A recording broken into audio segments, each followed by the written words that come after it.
माझं नाव मोहिनी प्रशांत पाटील। आम्ही ठाण्यावरून आलोय।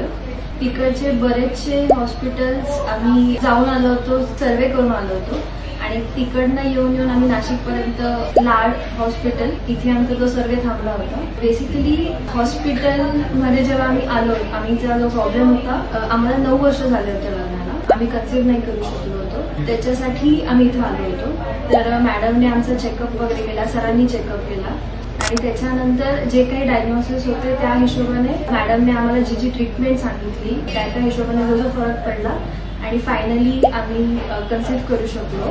एक्सपिरियन्स बद्दल सांगायचं म्हटलं तर इकडचा स्टाफ, डॉक्टर, इकडची जी काही ट्रीटमेंट आहेत सगळे खूप वेलकमिंग होते। आम्हाला असं कधी नाही वाटलं की हे लोक आमच्याकडनं काहीतरी करून घेते, जसं बाकीच्या हॉस्पिटलमध्ये तुम्हाला एक ट्रस्ट इश्यू येतो, पण इथे आल्यावर मला तो बिलकुल नाही आला आणि त्यांच्याकडे बघून असं वाटलं की तुम्ही कम्प्लिटली ट्रस्ट करू शकता डॉक्टरवर आणि ते जसं म्हणाले मी तसं फॉलो केलं होतं आणि I think that was the result की आज मी कन्सीव्ह करू शकली आहे। तर तुम्हाला पण असा काही प्रॉब्लेम असेल तर you can visit Lad hospital.